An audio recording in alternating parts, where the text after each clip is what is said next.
The cold gnaws at our bones, and the endless roar of artillery never stops. Every breath feels like it could be our last. In the freezing hellscape of Stalingrad, soldiers faced unimaginable horrors. One man's diary, William Hoffman's, tells the story of a battle that would change the course of history. Welcome to the Legacy Tales History Channel. Today we dive into the harrowing personal account of a soldier trapped in the brutal siege of Stalingrad. But first be sure to subscribe so you don't miss our untold stories. But this was more than just a battle for survival. It was a fight for the fate of a nation.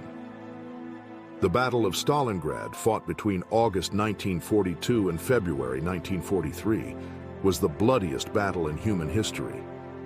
With over 2 million soldiers and civilians dead or wounded, it was a devastating clash that marked the turning point of World War II. Hitler's armies, which had swept across Europe, aimed to crush the Soviet resistance by capturing the vital industrial city of Stalingrad, crippling the Soviet Union's ability to fight. Stalin, determined to defend the city that bore his name, poured everything into its defense. The result was months of merciless warfare, relentless bombings, close quarters combat in the city's ruins, and the cruel grip of winter that froze both sides to the bone. The fate of Europe and the world hung in the balance. Through William Hoffman's eyes, we'll witness the carnage, the bitter cold, and the sheer will to survive in what became one of the most decisive and catastrophic battles ever fought. Now, lock in. Today, after we'd had a bath, the company commander told us that if our future operations are as successful, we'll soon reach the Volga, take Stalingrad, and then the war will inevitably be over. Perhaps we'll be home by Christmas. The company commander says the Russian troops are completely broken and cannot hold out any longer. To reach the Volga and take Stalingrad is not so difficult for us. The Führer knows where the Russians' weak point is. Victory is not far away. What great spaces the Soviets occupy. What rich fields there are to be had here after the war's over. Only let's get it over with quickly. I believe that the Führer will carry the thing through to a successful end. The Führer's orders were read out to us. He expects victory of us. We are all convinced that they can't stop us. We are advancing towards Stalingrad along the railway line. Yesterday, Russian Katyushi, small rocket launchers, and then tanks halted our regiment. The Russians are throwing in their last forces, Captain Werner explained to me. Large-scale help is coming up for us, and the Russians will be beaten. This morning, outstanding soldiers were presented with decorations. Will I really go back to Elsa without a decoration? I believe that for Stalingrad, the Führer will decorate even me. Splendid news. North of Stalingrad, our troops have reached the Volga and captured part of the city. The Russians have two alternatives, either to flee across the Volga or give themselves up. Our company's interpreter has interrogated a captured Russian officer. He was wounded, but asserted that the Russians would fight for Stalingrad to the last round. Something incomprehensible is, in fact, going on. In the north, our troops capture a part of Stalingrad and reach the Volga. But in the south, the doomed divisions are continuing to resist bitterly. Fanaticism. Continuous cannonade on all sides. We are slowly advancing. Less than 20 miles to go to Stalingrad. In the daytime, we can see the smoke of fires.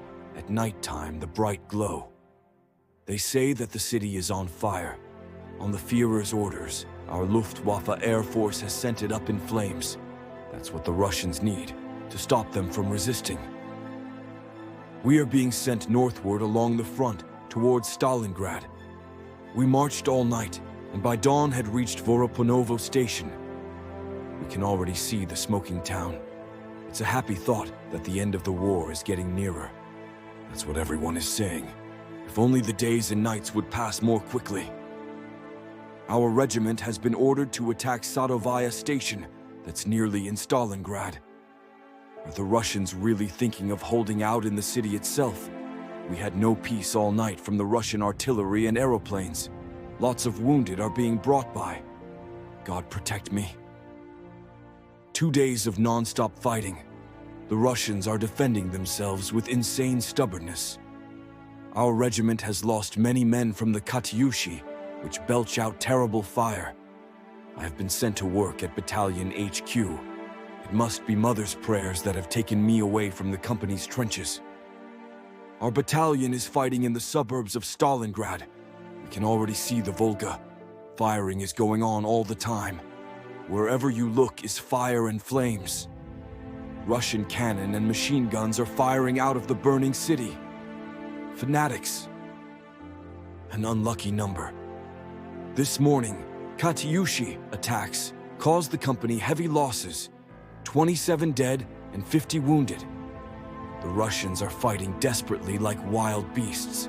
Don't give themselves up, but come up close and then throw grenades. Lieutenant Kraus was killed yesterday, and there is no company commander. Our battalion, plus tanks, is attacking the grain storage elevator, from which smoke is pouring.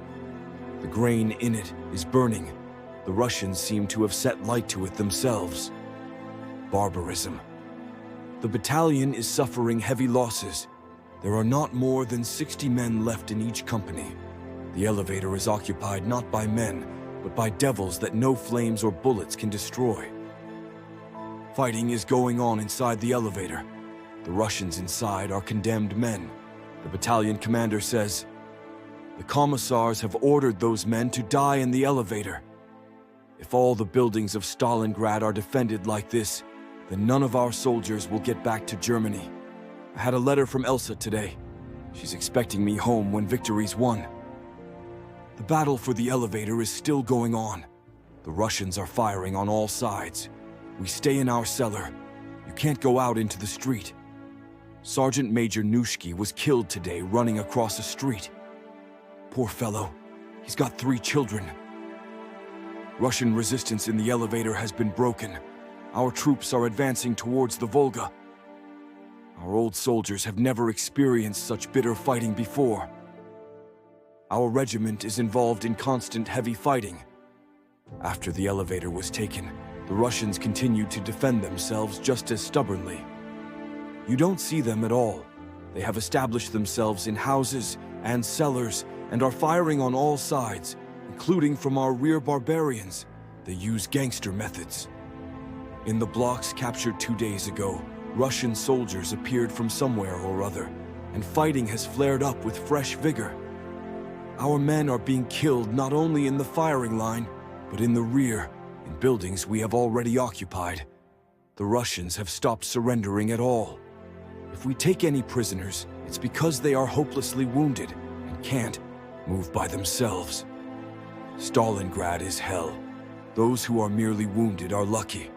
They will doubtless be at home and celebrate victory with their families. Our regiment and the whole division are today celebrating victory.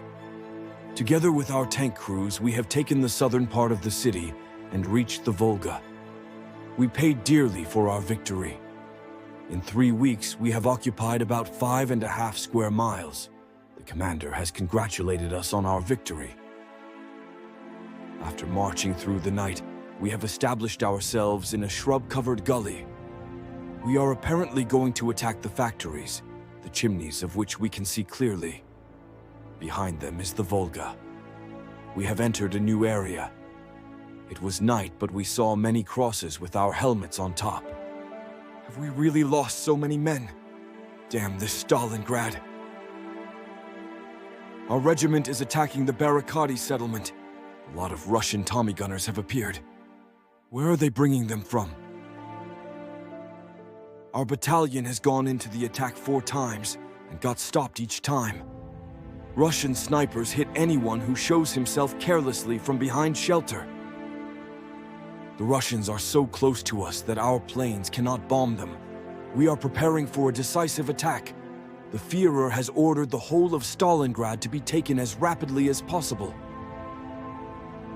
It has been fantastic since morning. Our aeroplanes and artillery have been hammering the Russian positions for hours on end. Everything in sight is being blotted from the face of the earth. Our regiment has failed to break into the factory. We have lost many men. Every time you move, you have to jump over bodies. You can scarcely breathe in the daytime. There is nowhere and no one to remove the bodies, so they are left there to rot. Who would have thought 3 months ago that instead of the joy of victory, we would have to endure such sacrifice and torture, the end of which is nowhere in sight? The soldiers are calling Stalingrad the mass grave of the Wehrmacht. There are very few men left in the companies. We have been told we are soon going to be withdrawn, to be brought back up to strength. Our troops have captured the whole of the Barricadi factory, but we cannot break through to the Volga. The Russians are not men, but some kind of cast-iron creatures. They never get tired and are not afraid of fire. We are absolutely exhausted. Our regiment now has barely the strength of a company. The Russian artillery at the other side of the Volga won't let you lift your head. Every soldier sees himself as a condemned man. The only hope is to be wounded and taken back to the rear. In the last few days, our battalion has several times tried to attack the Russian positions. To no avail. On this sector also, the Russians won't let you lift your head. There have been a number of cases of self-inflicted wounds and malingering among the men. Every day I write 2 or 3 reports about them. A letter from Elsa today. Everyone expects us home for Christmas. In Germany, everyone believes we already hold Stalingrad. How wrong they are. If they could only see what Stalingrad has done to our army. Our attack with tanks yesterday had no success. After our attack, the field was littered with dead. The Russians have gone over to the offensive along the whole front. Fierce fighting is going on. So, there it is. The Volga. Victory and soon, home to our families. We shall obviously be seeing them next in the other world. We are encircled. It was announced this morning that the Führer has said, "The army can trust me to do everything necessary to ensure supplies and rapidly break the encirclement." We are on hunger rations and waiting for the rescue that the Führer promised. I send letters home, but there is no reply. Rations have been cut to such an extent that the soldiers are suffering terribly from hunger. They are issuing 1 loaf of stale bread for 5 men. 3 questions are obsessing every soldier and officer. When will the Russians stop firing and let us sleep in peace, if only for 1 night? How and with what are we going to fill our empty stomachs, which, apart from 3.5 to 7 ounces of bread, receive virtually nothing at all? And when will Hitler take any decisive steps to free our armies from encirclement?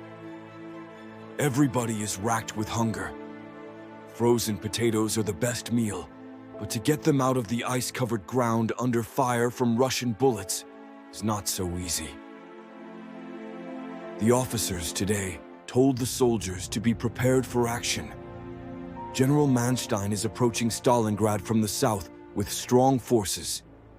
This news brought hope to the soldiers' hearts. God, let it be.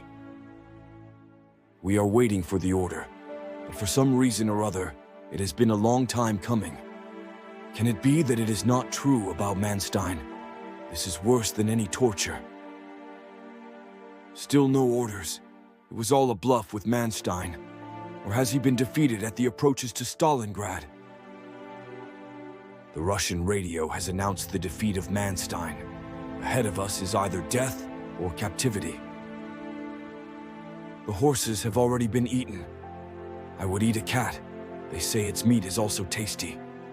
The soldiers look like corpses or lunatics, looking for something to put in their mouths. They no longer take cover from Russian shells. They haven't the strength to walk, run away and hide. A curse on this war. William Hoffman perished at Stalingrad, along with hundreds of thousands of other German soldiers. His diary, with its raw, desperate entries, represents more than the thoughts of one man. It reflects the crumbling hopes of the German army as it descended into chaos and defeat. Stalingrad was the bloodiest battle in human history, and the result was catastrophic for Hitler's forces. After months of brutal fighting, the encircled and decimated German Sixth Army surrendered in February 1943. The loss at Stalingrad marked a dramatic shift in World War II. It shattered the illusion of Nazi invincibility and began the slow, inevitable push of German forces back toward their own borders. For the Soviet Union, it was a moment of triumph and defiance, turning the tide of the war in favor of the Allies. The psychological blow dealt to Nazi Germany reverberated far beyond the Eastern Front, signaling to the world that Hitler's war machine could and would be defeated. Stalingrad's impact extended beyond the battlefield. It was a battle of ideologies, a symbol of resistance against tyranny, and a testament to the unimaginable human cost of total war. Over 2 million lives were lost, cities were reduced to rubble, and the course of history was forever altered. William Hoffman's fate and his haunting diary entries remind us that war is not just about strategy or armies. It's about individual lives, many of which were cut short in the frozen ruins of Stalingrad. His story, like so many others, symbolizes the human tragedy that unfolded in one of the darkest periods of history. As we reflect on Stalingrad, we must remember the lessons it teaches us about the fragility of power and the resilience of those who fought, suffered, and died. This was the turning point that reshaped the fate of nations and ultimately the world. Thank you for watching the Legacy Tales. Please like and subscribe for more untold stories from history.